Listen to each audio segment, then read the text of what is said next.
أعوذ بالله من الشيطان الرجيم. بسم الله الرحمن الرحيم.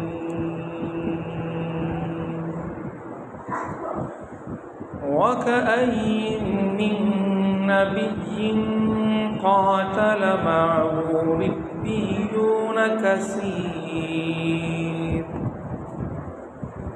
فما وهنوا لما أصابهم في سبيل الله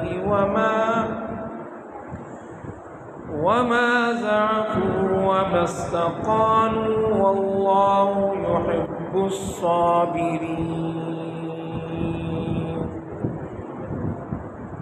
صدق الله مولانا العظيم وصدق رسوله النبي الكريم ونحن على ذلك من الشاهدين والشاكرين والحمد لله رب العالمين.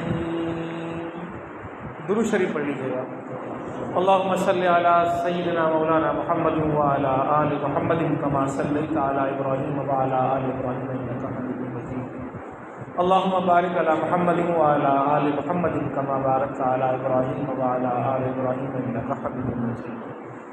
اسٹیج پر بیٹھے ہوئے میرے انتہائی قابل احترام ذمہ داران اور میرے سامنے موجود انتہائی قابل احترام بزرگوں اور میرے نوجوان ساتھیوں، اللہ تبارک و تعالیٰ کا کلام پاک ہے اور سورہ آل عمران کی آیت نمبر 146 آپ کے سامنے تلاوت کی گئی اور رب کائنات نے فرمایا کتنے ہی نبی گزرے ہیں جن کے ساتھ مل کر بہت سے خدا پرستوں نے جنگ کی، اللہ کی راہ میں جو مصیبتیں ان پر پڑیں ان سے وہ دل شکستہ نہ ہوئے، انہوں نے کمزوری نہیں دکھائی اور سرنگوں نہیں ہوئے. یہ رب کائنات کی طرف سے ایک دلیل کے طور پر اور ثبوت کے طور پر بتایا گیا کہ اس دنیا کے اندر اللہ رب العالمین کا پیغام لے کر اللہ کے انبیاء اس دنیا میں اللہ کے دین کو قائم کرنے کے لیے آئے، اور جب بھی اللہ رب العالمین کے دین کو قائم کرنے کے لیے حق کو سر بلند کرنے کے لیے کوئی تحریک اٹھتی ہے تو اس تحریک کی حقانیت کا اندازہ اس کی مخالفت میں اٹھنے والی آواز سے ہوتا ہے.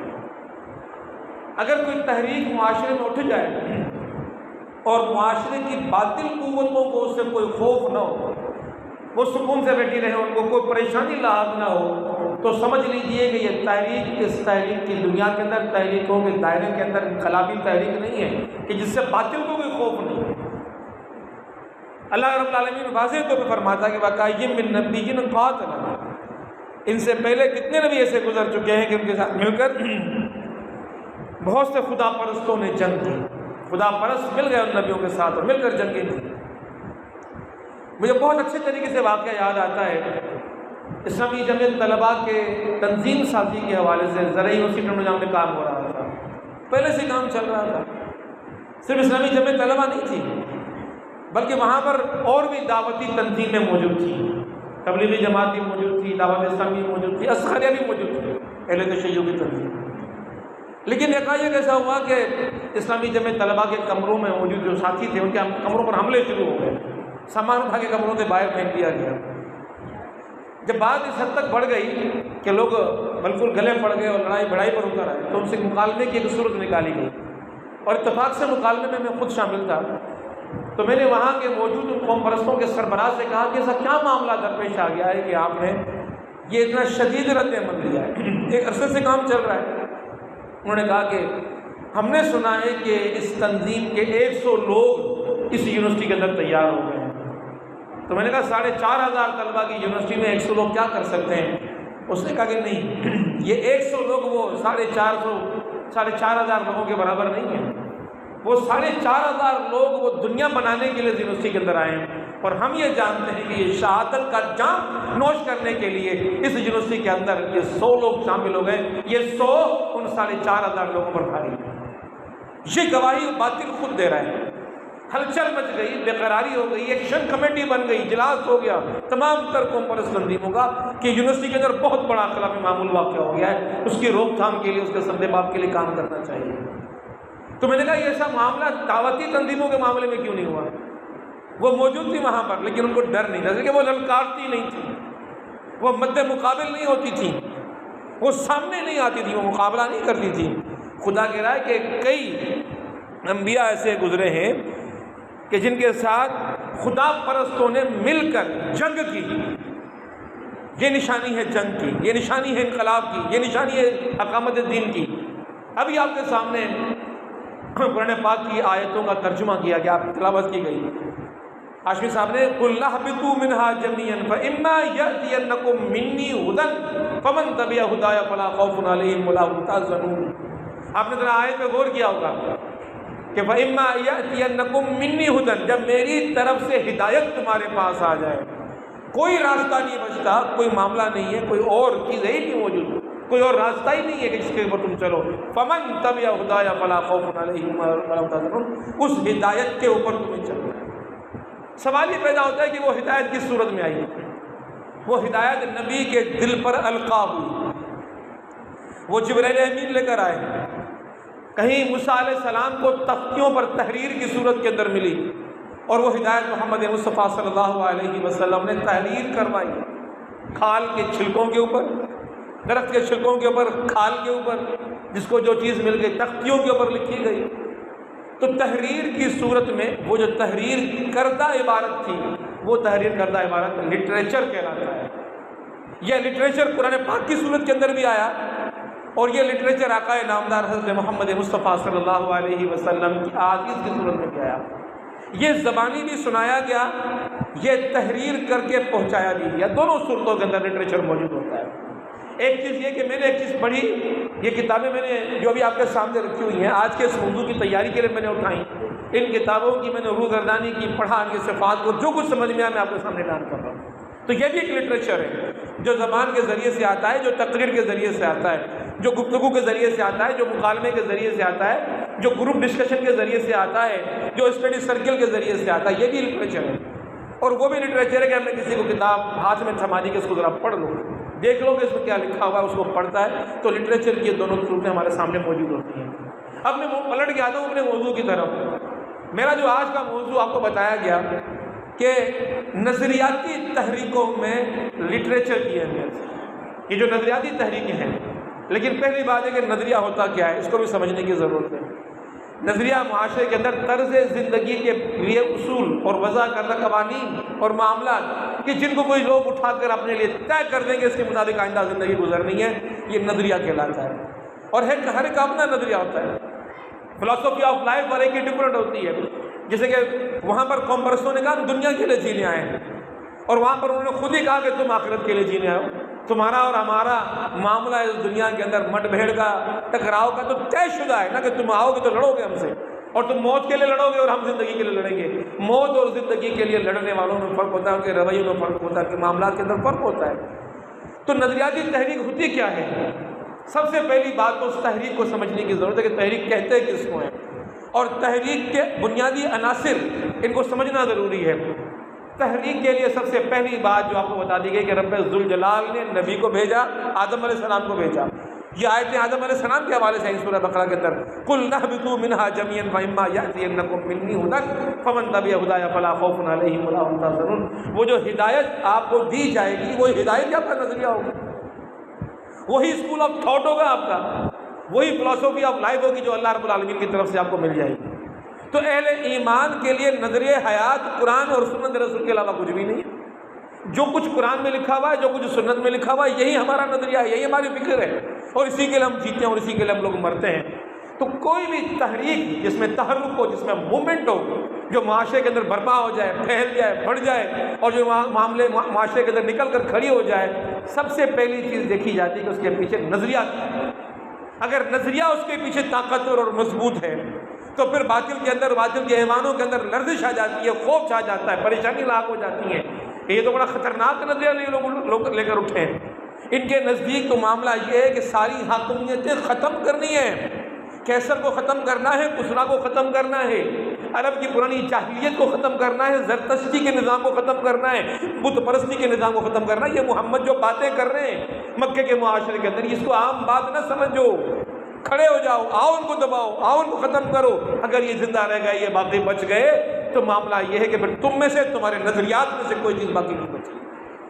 اور نظریے کا جو معاملہ خدا رب ذوالجلال کی طرف سے آیا وہ بڑا واضح آیا. اولین آیات کے اندر رب کائنات نے بیان فرمایا کہ یا ایھا المدثر قم فانذر وربک فکبر. علماء کرام نے وربک فکبر کی جو دو الفاظ ہیں اس کی تشریح فرمائی ہے، بڑی واضح تشریح ہے کہ رب کی کبریائی کو قائم کرو دنیا کے اندر.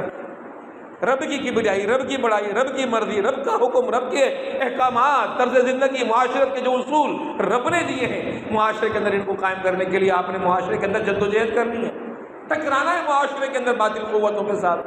یہ تصور ہی نہیں ہے کہ باطل کو دیکھ کر حق خاموش بیٹھ جائے، یہ ممکن نہیں ہے کہ حق کو دیکھ کر باطل خاموش بیٹھ جائے. یہ کشمکش دونوں قوتوں کے اندر، دونوں تحریکوں کے اندر ہر دور میں لازم ہے، اور اس کا منظر دنیا کے اندر ہر دور میں دیکھا گیا.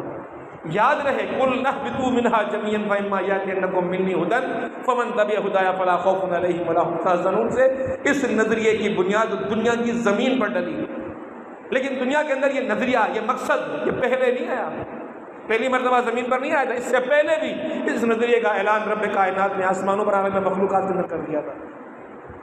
جب رب کائنات نے عالم ارواح کے اندر کہا تھا کہ انی جاعل فی الارض خلیفہ، انی میں جاعل بنا رہا ہوں فی الارض، زمین پر 5 خلیفہ، اپنا نائب، یعنی کہ مرضی میری ہوگی، حکم میرا ہوگا، اصول میرے ہوں گے، اس کو قائم یہ میرا خلیفہ کرے گا جا کے زمین کے اوپر. انی جاعل فی الارض ملوکا نہیں کہا کہ یہاں پر بادشاہت کا نظام قائم کیا جا رہا ہے، یہ انسان جائیں گے دنیا کے اندر بادشاہت کا نظام قائم کریں گے. واضح کہا کہ خلیفہ ہوں گے، لیں گے مجھ سے، قائم کریں گے زمین کے اوپر. یہ نظریہ رب کائنات نے عالم ارواح کے اندر، ابھی جسم پیدا نہیں کیے گئے تھے، حضرت انسانی وجود میں نہیں لایا گیا تھا، ایک خیال تھا، تھاٹ تھا رب کائنات کا، اس کو سامنے پیش کیا اور کہا کہ ہاں یہ نظریہ لے کر یہ انسان اس زمین کے اوپر جائے گا اور جا کر ایک کشمکش برپا کرے گا.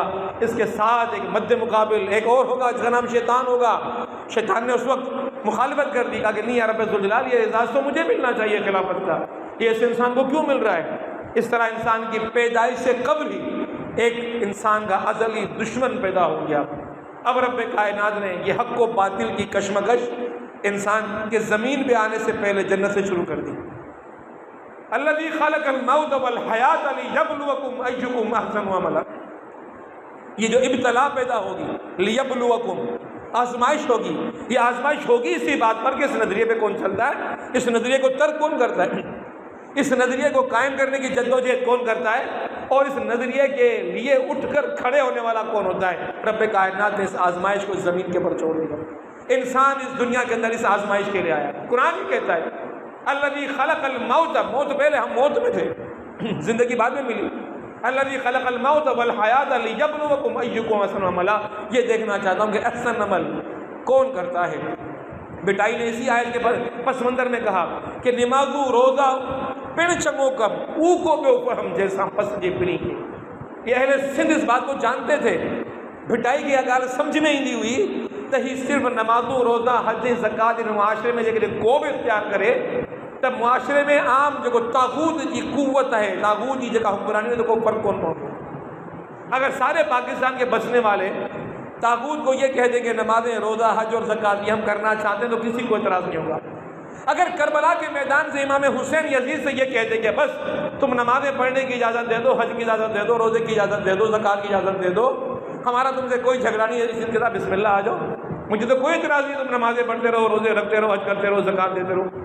تو ٹکراؤ کس بات کا تھا، کشمکش کس بات کی تھی، مقابلہ کس بات کا تھا؟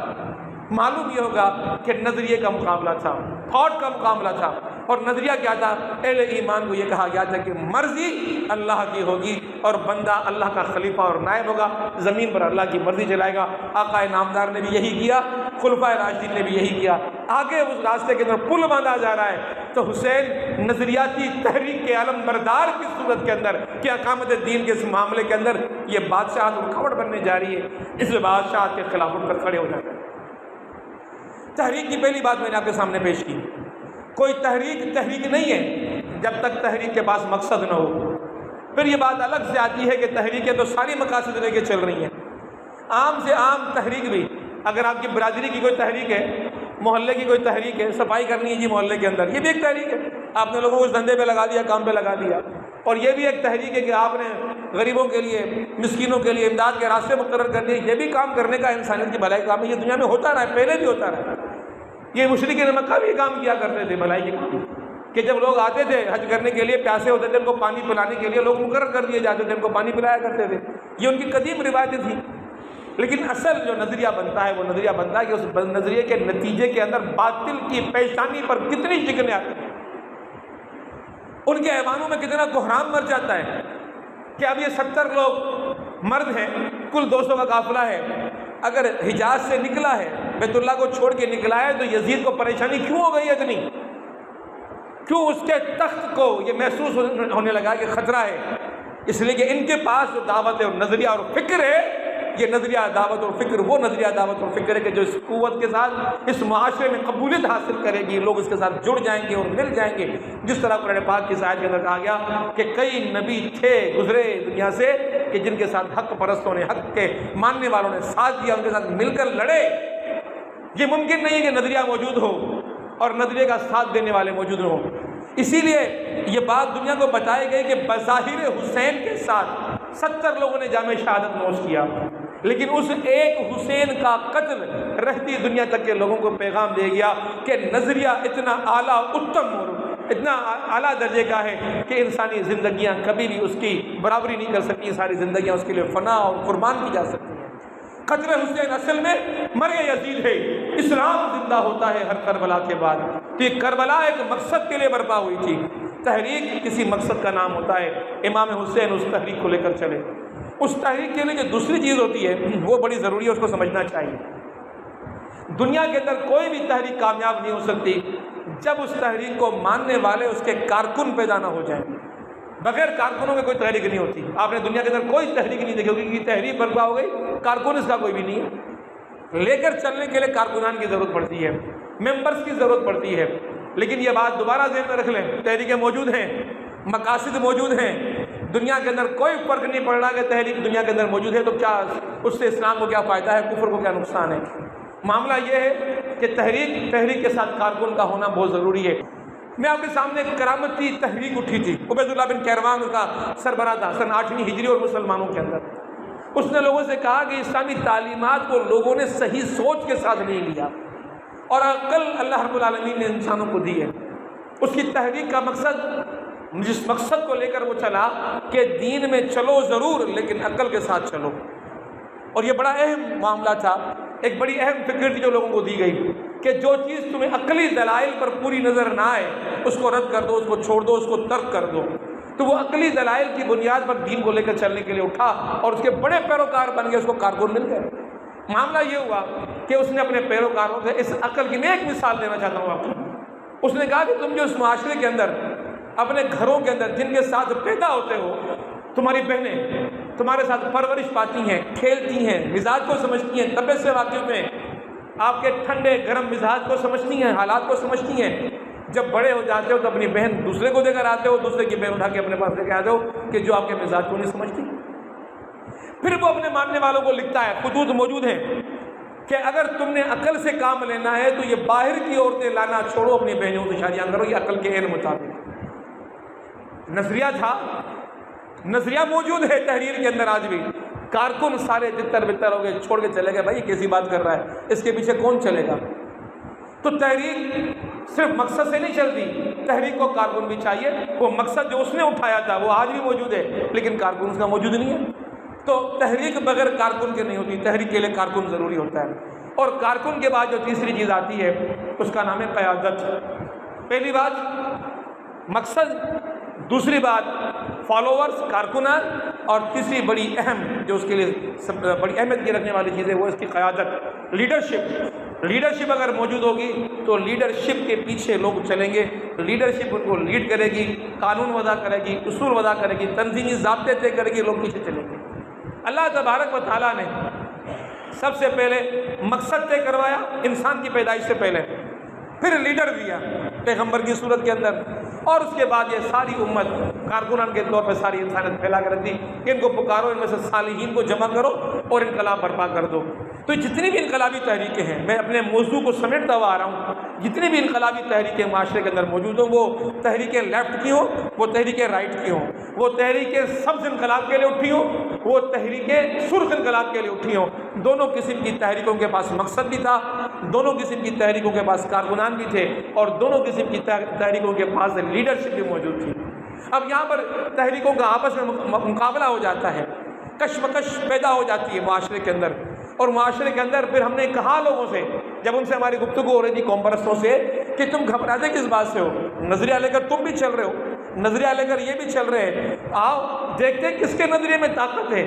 جس کے نظریے میں طاقت ہوگی وہی کامیاب ہو جائے گا، اور جس کے نظریے میں طاقت نہیں ہوگی، قوت نہیں ہوگی، کشش نہیں ہوگی، وہ نظریہ خود بخود دفن ہو جائے گا اور ختم ہو جائے گا۔ آ جاؤ میدان کھولتے ہیں، دونوں کام کرو کھل کر، نظریات کی بنیاد پر آ جاؤ، دیکھو کون کامیاب ہوتا ہے۔ وہ کہنے لگے ہم اس بات کو سمجھتے ہیں، یہ باتیں کہہ کر بہلا کر تم اپنے لیے ماحول بنانا چاہتے ہو۔ یہاں پر یہ یونیورسٹیاں جو آج ہمارے پاس ہیں، یہ یونیورسٹیاں تم ہمارے ہاتھوں سے نکالنا چاہتے ہو۔ ثابت ہو گیا ان کو اپنے نظریے کی قوت پر یقین نہیں تھا کہ یہ پینیٹریٹ کر پائے گا، یہ بچا پائے گا اپنے آپ کو، یہ پھیل سکے گا ان کے نظریے کی موجودگی کے اندر۔ تین چیزیں میں نے آپ کے سامنے پیش کی کہ بڑی اہم ہوتی ہیں تحریک کے لیے۔ تحریک کے لیے تحریک کا مقصد، تحریک کے لیے تحریک کا کارکن، اور تحریک کے لیے تحریک کا کارکن کے بعد قیادت۔ وہ جو مقصد تھا، یہ دو الگ سے نفوس پر مبنی چیزیں ہوتی ہیں۔ قیادت بھی نفوس پہ ہوتی ہے، انسانوں پر مبنی ہوتی ہے، اور اس کے بعد پھر کارکن یہ بھی انسانوں پر مبنی ہوتا ہے۔ لیکن جو تیسری چیز ہے جس کو مقصد کہتے ہیں، یہ مقصد کوئی جسمانی وجود حیت رکھنے والی چیز نہیں ہوتی۔ یہ نظریہ یہ کتابی صورت کے اندر موجود ہوتا ہے، کبھی قرآن کی صورت میں، کبھی حدیث کی صورت میں، اور کبھی آپ کی تحریر کے لکھے ہوئے لٹریچر کی صورت میں۔ اب آپ خود ہی سمجھ سکتے ہیں کہ جب میں آپ کے سامنے بات یہ کہتا ہوں کہ سب سے پہلے اللہ رب العالمین نے نظریہ دیا، انی جاعل فی الارض خلیفہ، نظریہ ہے یہ جملہ، یہ 5 لفظی جملہ، یہ پورا ایک نظریہ ہے۔ اور اس کے بعد وہ قرآن پاک کی سورہ بقرہ کی میں نے آپ کے سامنے آیت پڑھی، اس میں رب کائنات نے کہا کہ جاؤ زمین کی طرف، اور جب میری طرف سے تمہارے پاس ہدایت آ جائے تو اس ہدایت کو پکڑ لینا، اور اس ہدایت کو پکڑنے کے نتیجے میں سارے خوف اور غم تمہارے دور ہو جائیں گے۔ تو نظریے کی بڑی اہمیت ہوتی ہے۔ تو میرا عنوان تو یہ تھا کہ نظریاتی تحریکوں میں لٹریچر کی اہمیت کیا ہے۔ تو معلوم یہ ہوا کہ نظریاتی تحریکوں کے اندر لٹریچر سب سے اونچا مقام رکھتا ہے، سب سے اونچا مقام۔ اس کو لانے کے لیے، اس کو قائم کرنے کے لیے ہمارا لٹریچر، ہمارا اصول، ہمارا قانون، ہمارے فکر، ہماری سوچ وضع کرنے والی ذات اللہ رب العالمین کی ذات ہے۔ ہمارا ایمان اور یقین ہے کہ جس نظریے کو ہم لوگ لے کر چل رہے، یہ شخصی وجود پانے والا نظریہ نہیں ہے، یہ اللہ کا تخلیق کردہ نظریہ ہے جو رب کائنات نے قرآن پاک کی صورت میں اور انبیاء علیہ السلام کی صورت میں ہمیں دیا۔ اس نظریے کی کیا کتنی بڑی اہمیت ہے۔ اب یقین جانیے کہ میں ماضی کے ادوار میں سے میں آپ کے سامنے کربلا کی مثالیں پیش کر چکا۔ یہ بھی نظریے کی کشمکش کی ایک جنگ تھی۔ وہ فرعون اور موسیٰ علیہ السلام کی کشمکش بھی اس نظریے کے فروغ کی، اس کی بالادستی کی جنگ تھی۔ وہ نمرود کی اور ابراہیم علیہ السلام کی جنگ بھی اس نظریے کی کشمکش کی جنگ تھی۔ وہ یوسف علیہ السلام اور ان کے بھائیوں کے درمیان جو معاملات ہو رہے تھے اس دور کے اندر، وہ بھی جنگ، وہ لوط علیہ السلام اور ان کی قوم، یہ ساری نظریاتی جنگیں تھیں، جد و جہد تھی، جس کے اندر ایک نظریہ اسلام کے نام سے تھا اور ایک نظریہ باطل کے نام سے تھا۔ ایک طرف اللہ کے ہواری تھے اور دوسری طرف شیطان کے ہواری تھے۔ یہ نظریہ آپس میں ٹکراتے رہے، ان کے مقابلے ہوتے رہے، کشمکش برپا رہی۔ لیکن ہر دور میں ہم نے یہ دیکھا کہ کشمکش حق و باطل کے اندر رب کائنات نے اگر غلبہ دیا تو ہمیشہ حق کو غلبہ دیا۔ اور اس غلبے کی جد و جہد کو لے کر یہ قافلہ جو نبی اکرم صلی اللہ علیہ وسلم نے ترتیب دیا مکے کے اندر، اور یہی قافلہ آگے بڑھ کر آ جاتا ہے مدینے کے اندر، پھر آگے بڑھ کر یہ قافلہ آ جاتا ہے کربلا کے اندر، اور پھر اس کے بعد یہ قافلہ چلتا رہا۔ چونکہ نظریہ زندہ رہتا ہے، نظریہ جاوید رہتا ہے، نظریہ موجود رہتا ہے، کارکن اور لیڈرشپ تبدیل ہوتی رہتی ہیں، کیونکہ یہ نفوس انسانی پر مشتمل ہوتی ہیں، اور نفوس انسانی کی عمریں ہوتی ہیں، مدتیں ہوتی ہیں، ان کے لمحے اور گھڑیاں اور وقت ہوتے ہیں، لیکن نظریے تا قیامت قائم رہتے ہیں۔ اس لیے جو ہم جس نظریے کو لے کر چلے ہیں وہ نظریہ اللہ رب العالمین نے عالم ارواح میں انسان کی تخلیق سے پہلے پیش کر دیا تھا، اور اسی نظریے کو اٹھا کر قیامت کے روز رب بولے گا کہ بتاؤ اس نظریے کے لیے جان دینے والے کون تھے، آ جاؤ میرے سامنے کھڑے ہو جاؤ، تم سابقون الاولین ہو، بتاؤ صدیقین کون سے تھے، بتاؤ انبیاء کون سے تھے، بتاؤ اولیاء اللہ کون سے تھے، آ جاؤ میرے سامنے۔ اس نظریے کے لیے جان دینے والا خدا کی بارگاہ کے اندر سرخرو ہو جاتا ہے۔ اب میں بات کرنا چاہتا ہوں آپ سے کہ دور حاضر کے اندر بھی یہ نظریہ موجود ہے اور قیامت تک یہ نظریہ موجود رہے گا۔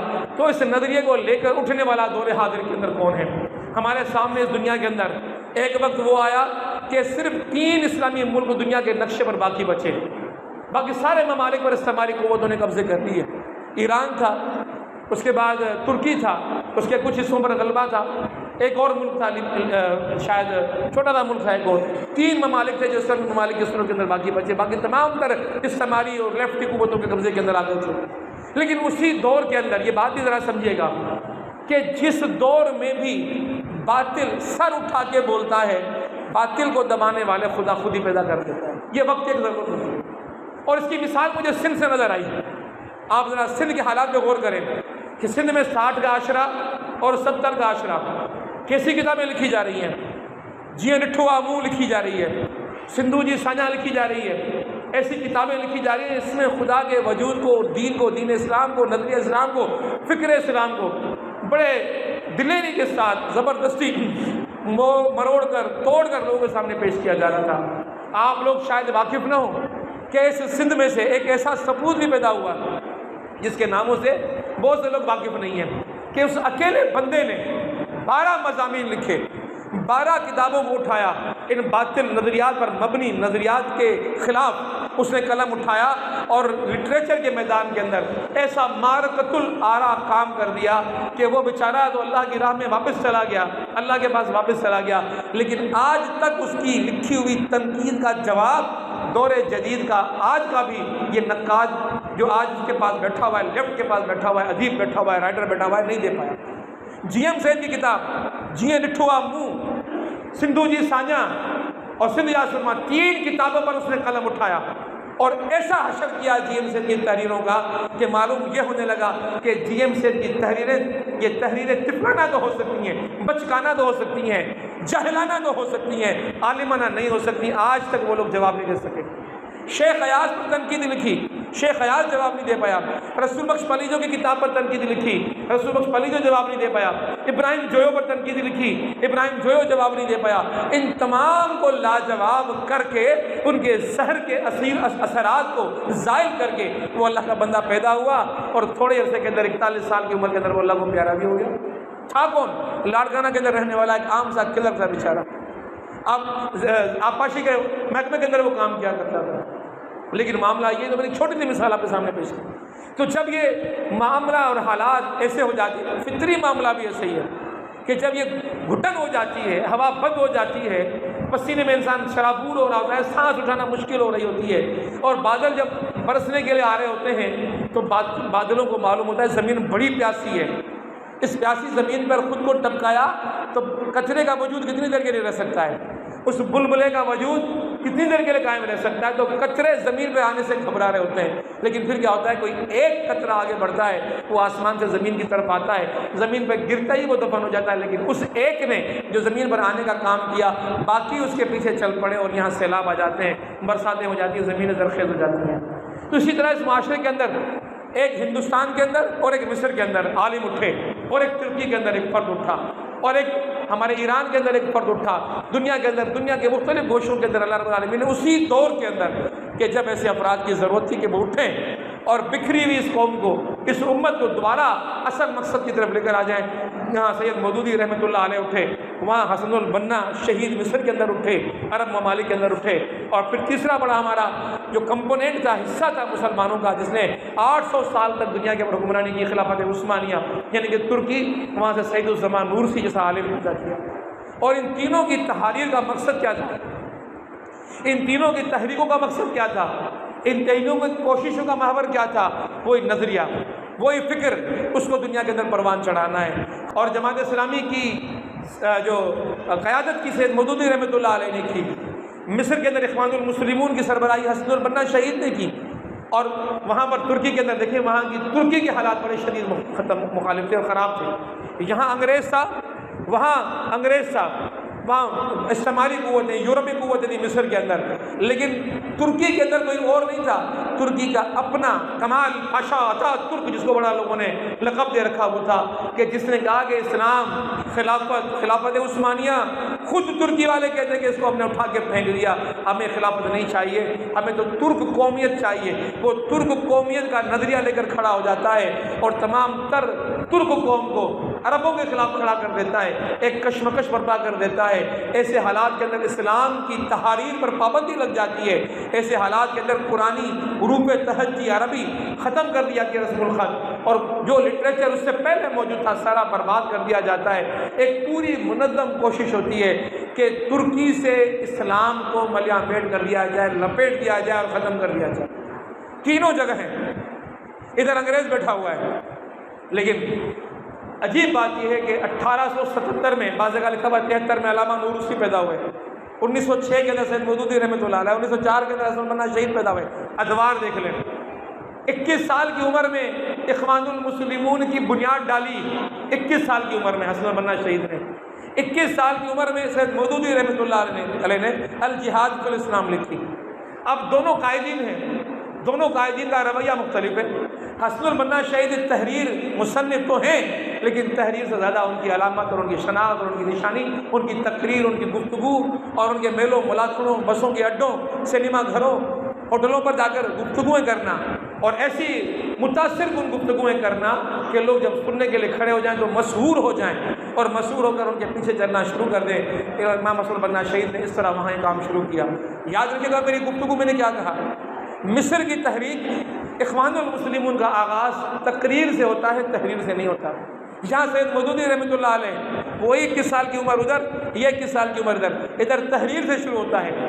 تحریر سے چیزیں ترتیب پاتی ہیں، الجہاد فی الاسلام، اسلام اور ضبط ولادت، پردہ، ایسی معرکۃ الآراء کتابیں لکھی گئیں کہ ابتدا میں جب یہ کتابیں آئی تو لوگوں کو تصور نہیں تھا کہ کون لکھ رہا ہے، نام سنے، بندہ سنا، اچھا یہ نیا بندہ ہے، مخالفت کے اندر اتر آئے، ادھر مصر کے اندر مخالفت، ادھر ترکی کے اندر مخالفت، ادھر ایران کے اندر مخالفت، چاروں طرف مخالفتوں کا طوفان، نظریے کی آبیاری ہو رہی ہے، لٹریچر تیار ہو رہا ہے۔ حسن بنا شہید جو کہہ رہے ہیں وہ تحریر ہو رہا ہے، کتابیں بن رہی ہیں، لٹریچر بن رہا ہے۔ سید مودودی خود تحریر کر رہے ہیں لٹریچر۔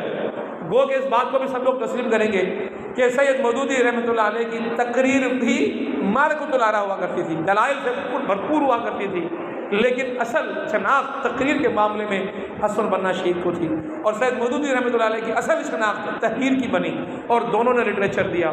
بات بھی میں آپ کے سامنے کہنا چاہ رہا ہوں، بات آپ کے سامنے یہ کہنا چاہتا ہوں کہ یہ تحریکیں لٹریچر کی بنیاد پر آگے بڑھی، لٹریچر ان کی شناخت بنا، لٹریچر نے ان کو تحریکوں کو اپنے دامن میں لوگوں کو سمیٹنے کا ذریعہ بنا دیا۔ لوگ لٹریچر لے کر نکلے، لوگوں تک لٹریچر پہنچایا، لوگوں نے لٹریچر پڑھا، ذہنوں میں لٹریچر کے ذریعے سے تحریک کے مقاصد واضح ہوئے، لوگ تحریکوں سے جڑ گئے، اور ایسے جڑ گئے کہ دنیا کی تاریخ نے دیکھا کہ اپنی جانوں کے نذرانے پیش کرنے والے جو ان تحریکوں نے لوگ پیدا کیے، دنیا کی کوئی اور تحریک اپنے اس دور کے اندر پیدا نہیں کر سکی۔ لیکن معاملہ یہ ہے کہ جن علامتوں کو اٹھا کر یہ تحریکیں اٹھیں، مقصد سب کا ایک ہی تھا، اقامت الدین، جس کی گفتگو پوری کی پوری ہاشمی صاحب نے بھی آپ کے سامنے کی۔ اللہ کا دین اللہ کی زمین پر قائم ہو جائے۔ فَإِمَّا يَأْتِيَنَّكُم مِّنِّي ہُدًى والی بات ہے، جب یہ ہدایت آ جائے تو تمام کے تمام اس ہدایت کو مان لو۔ یا ایھا الذین آمنوا لا تقدموا بین یدی اللہ ورسولہ، اللہ اور اس کے رسول کی باتیں جو آپ کے لیے طے پا گئی، آپ کا ایک قدم بھی اس سے باہر نہیں نکلنا چاہیے۔ پوری اجتماعی زندگی کا پوری تعمیر تو اللہ اور اس کے رسول کے اصولوں کے مطابق ہونا چاہیے۔ یہ تینوں چاروں تحریکیں اسی مقصد کو لے کر اس معاشرے کے اندر برپا ہوئی۔ لیکن معاملہ کیا ہوا، سید مودودی رحمۃ اللہ علیہ کے ساتھ لوگ مل گئے جنہوں نے سید مودودی رحمۃ اللہ علیہ کے ساتھ مل کر کام کیا، اور ان مفکرین کے اندر میاں طفیل صاحب، مسعود عالم ندوی صاحب، پروفیسر عبدالحمید صدیقی صاحب، پروفیسر خورشید صاحب، پروفیسر چودھری غلام محمد صاحب، ملک غلام علی صاحب، نعیم صدیقی صاحب، جان محمد بھٹو صاحب، سید حامد علی صاحب، اسد گیلانی صاحب، آباد شاہ پوری صاحب، مولانا خلیل احمد حامدی صاحب، خرم مراد صاحب، اس کے بعد پروفیسر غلام اعظم صاحب، مریم جمیلہ صاحبہ، مولانا محمد سلطان صاحب، مولانا ابواللیث صاحب، ڈاکٹر نجات اللہ صدیقی صاحب، مولانا صدر الدین اصلاحی صاحب، مولانا محمد یوسف اصلاحی صاحب، سید عروج قادری صاحب، مولانا عبدالحی صاحب، مولانا عبدالرحیم صاحب، یہ سارے نام ہیں۔ لیکن معاملہ کیا ہے، معاملہ یہ ہے کہ سید مودودی نے جو فکر کی، جو کتاب لکھی، اس کتاب کو اٹھایا ہم سب نے، اور اسی کو جدید انداز میں مرتب کر کے وہی باتیں ڈال کے باقی سارے مفسرین کو وہی بات کہتے ہوئے دیکھیں گے آپ جو سید مودودی رحمۃ اللہ علیہ نے سب سے پہلے ابتدا میں کی۔ دوسری طرف اگر ہم اخوان کو دیکھیں تو اخوان کا معاملہ اس سے بالکل مختلف نظر آتا ہے۔ جو تحریر سے نہیں اٹھے تھے، جو تقریر سے اٹھے تھے، اصل ان کی صنف شناخت وہ تحریر نہیں تھی، لیکن جب بعد میں تحریر بنی تو تحریر کی طرف لڑکے سے لوگ آئے۔ حسن الحزیبی صاحب آئے، عبد القادر عودہ صاحب آئے، شہید محمد غزالی صاحب آئے، سید قطب صاحب آئے، محمد قطب صاحب آئے، یوسف القرضاوی صاحب آئے، مصطفیٰ سبائی مرحوم صاحب آئے، مصطفیٰ زرقا صاحب آئے، فتحی یقن صاحب آئے، سعید خوا آئے، زینب غزالی آئی۔ کئی ایک نام آتے ہیں آپ کے سامنے کے جن کو دیکھیں گے کہ جنہوں نے جدت کے ساتھ نظریہ اسلام کو پیش کرنے کا کام کیا۔ یہ تحریکوں کے لٹریچر کو اٹھا کے دیکھ لیں۔ اور جو تیسرا تحریک کا معاملہ تھا سعید الزمان نورسی کا، وہ معاملہ بالکل مختلف تھا۔ وہ معاملہ یہ تھا کہ آپ تقریر تو کر ہی نہیں سکتے تھے، مجمع بلا کر خطاب تو کر ہی نہیں سکتے تھے، کیونکہ جو 4 لوگ جمع ہوئے اس کو پولیس اٹھا کے لے جاتی۔ شدید مسائل اور اعلام کے اندر، جیلوں کے اندر 17 سال عمر تلمسانی نے مسلسل جیل کے اندر کاٹے، حسن الحزیبی نے کاٹے، امام حسن البنا شہید کو سر راہ شہید کر دیا گیا۔ جتنی بڑی صحبتیں اٹھائیں، تکلیفیں اٹھائیں، شہادتیں دیں، اس نظریے کے پیچھے، اس لٹریچر کے پیچھے، لٹریچر کی تدوین کے اندر اور لٹریچر کے ذریعے سے لوگ پیدا کرنے کے پیچھے میں آپ کے سامنے مثال دینا چاہتا ہوں سید الزمان نورسی کی تحریک کی۔ آپ ذرا تصور کریں، ہم اس دور میں موجود ہیں یہاں پر سندھ کے اندر کہ کسی کو کتاب دینے سے کوئی نہیں روکتا، کسی کو کتاب پڑھانے سے کوئی نہیں روکتا، کسی کو کتاب پڑھنے کے لیے بلانے سے کوئی نہیں روکتا، لیکن اس کے باوجود یہ کام ہم لوگ کرنے میں تساہل برتتے ہیں۔ لیکن وہاں کے حالات کیا ہیں؟ وہاں آپ اسلام کے نام پہ کسی کو بلاؤ گے تو جیل چلے جاؤ گے، اسلامی کتاب ہاتھ میں لے کے نکلو گے تو جیل میں چلے جاؤ گے۔ اب ان لوگوں نے 30 سال جدوجہد کی، 130 رسالے نکالے رسالہ نور کے نام سے، اور رسالہ چھپنے کی اجازت نہیں تھی۔ 20 سے 120 لوگ آ کے بیٹھتے تھے، علامہ سید الزمان نورسی صاحب ان کو تحریر کروایا، خود بولتے تھے، لوگ لکھتے تھے بیٹھ کے، اور لکھ کے سب کو یہ کہا گیا تھا کہ 20 سے 30 کاپیاں تم بناؤ۔ ہر ایک گھر جا کے لکھنا شروع کرتا تھا، اور اس کے بعد مختلف شہروں کی ڈیوٹیاں لگی ہوئی تھی، فلاں جگہ پر فلاں جگہ پر فلاں، وہاں ٹیمیں بنی ہوئی تھیں، ان ٹیموں کے پاس یہ رسالہ چلا جاتا۔ جس طرح پتھر پھینکتے ہیں، ایک دائرہ بنتا ہے، پھر دوسرا، پھر تیسرا، اور یہ پھیل جاتا ہے پورے ترکی کے اندر۔ سید الزمان نورسی کے یہ رسالہ نور پھینک جایا کرتا تھا۔ کس ماحول کے اندر؟ کہ اللہ اور رسول کا نام لینا اس دور کا سب سے بڑا جرم بن چکا تھا۔ لیکن تحریک کی یہ جو پوری رفتار تھی، اس رفتار میں صنف نازک جس کو ہم عورت کہتے ہیں، نے بڑا کردار ادا کیا۔ ان رسالوں کو گھروں تک پہنچانے کی ذمہ داری لڑکیوں کی ہوتی تھی، عورتوں کی ہوتی تھی، اور طریقہ کار یہ تھا کہ یہ رسالے کو لپیٹ کر اپنی چٹیا کے اندر باندھ دیا کرتی تھی۔ ایک گھر میں دے کر آئیں، پھر واپس جاتی، پھر دوسرے گھر میں دے کر آئیں، پھر واپس جاتی۔ اس طرح ایک بہت بڑی ٹیم تیار ہوئی کہ جو آپ نے نجم الدین اربکان کو دیکھا، یا جو آج ترکی کے اندر اسلام کو غلبے کی صورت کے اندر دیکھا، اس کے پیچھے ہمارے اسلاف کی یہ اتنی بڑی قربانیاں ہیں۔ اس کے بعد میں آپ سے بات کرنا چاہوں گا کہ لٹریچر میں ایک تو وہ لٹریچر ہے کہ جو ہمارے سامنے ہمارے تصورات دین کے اوپر چڑھی ہوئی گرد کو مٹانے کا لٹریچر ہے۔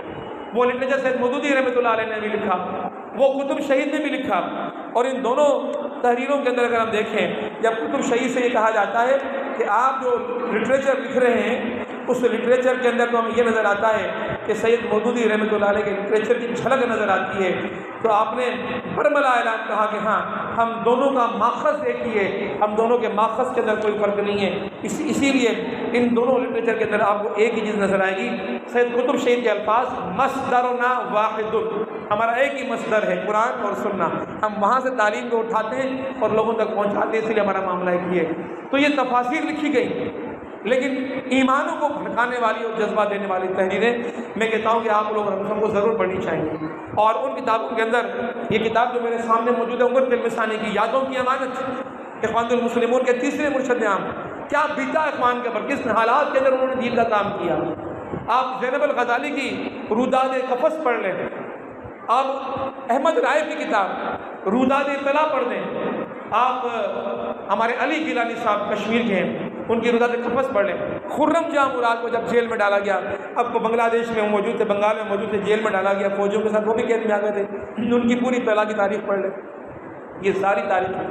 اور خود سید الزمان نورسی کی تاریخ پڑھ لیں، تو پھر احساس ہوتا ہے کہ لوگوں نے کیسے حالات میں کام کیا، کیسے مشکل حالات میں کام کیا، کیسے حالات کی چکر بندیاں ان کے سامنے تھیں، کیسی مشکلات ان کے سامنے تھیں، لیکن اللہ کے ان بندوں نے ایسے حالات کے اندر کام کیا۔ اتفاق سے ہم ایسے دن پر موجود ہیں کہ اس دن پر تو کسی اور کی مثال دینا بھی مشکل بن جاتی ہے کہ سیدنا امام حسین علیہ السلام نے اس دین کے لیے جو راستہ اختیار کیا، یہ سب سے بڑے سربراہ بن جاتے ہیں، سب سے بڑے رہنما بن جاتے ہیں انبیاء کے بعد، کہ جنہوں نے دین کے لیے اس طرح کی قربانی دی کہ اپنے پورے کنبے کو، گھرانے کو لے کر اس جگہ پر پہنچ گئے کہ جس جگہ پر ان کے لیے اس قربانی کو رب کائنات کی طرف سے مقرر کر دیا گیا تھا۔ یہاں پر لوگ یہ کہتے ہیں کہ یہ بات اللہ کے نبی صلی اللہ علیہ وسلم کے علم میں بھی نہیں ہوگی کہ کربلا کا واقعہ ہونا ہے، یا امام حسین کو بھی معلوم نہیں ہوگا، لیکن معاملہ یہ ہے کہ جب ہم اس طرح کی باتیں کرتے ہیں تو ہم مشیت خدا بندی کو بھول جاتے ہیں۔ بعض اوقات ہماری تحریکوں کے ساتھ ایسا ہوتا ہے کہ بڑا مارکا ہوا ہم بظاہر مارکے کے اندر ناکام ہو جاتے ہیں، لیکن حقیقت یہ ہوتی ہے کہ نبی کے پاس جب مسجد نبوی کے اندر کچھ لوگ بدو آتے ہیں اور بدو آ کر کہتے ہیں کہ ہم یہ چاہتے ہیں کہ آپ ہماری تعلیم کا سلسلہ کریں، خود بیمار ہو جاتے ہیں، بخار ہو جاتا ہے، اللہ کے رسول مہربانی کرتے ہیں، احسان کرتے ہیں، علاج کرواتے ہیں، تندرست ہوتے ہیں، قرا کو ساتھ لے کر چلے جاتے ہیں، راستے میں نیت خراب ہوتی ہے، تمام تر قرا کو شہید کر دی جاتے ہیں۔ اہل فقہ نے، اہل علم نے نقطہ اٹھایا کہ اللہ کے رسول کو معلوم نہیں تھا کہ جو ساتھی میں دے رہا ہوں ان ساتھیوں کو یہ راستے میں قتل کرتے کہ کیا رب ذوالجلال نے نہیں بتایا ہوگا؟ نبی تھے، پیغمبر تھے، کن کن کے لیے منتخب خدا کی بارگاہ سے انتخاب ہو چکا تھا کہ ان کو وہاں پہنچنا ہے، اور خدا رب ذوالجلال کی طرف سے القاء ہو گیا تھا، اور مشیت خدا بندی یہ تھی۔ تو یہ بھی مشیت خدا بندی تھی، کربلا کا واقعہ۔ اور آج بھی ہم دیکھتے ہیں کہ ان حالات کے اندر کہ جب کارکن بعض اوقات مایوس ہو رہا ہوتا ہے باطل قوتوں کے مقابلے کے اندر، مشیت خدا بندی اپنی جگہ ہوتی ہے، لیکن کوشش صحیح جد و جہد انقلاب کے لیے یہ کارکن کا اثاثہ ہوتی ہے۔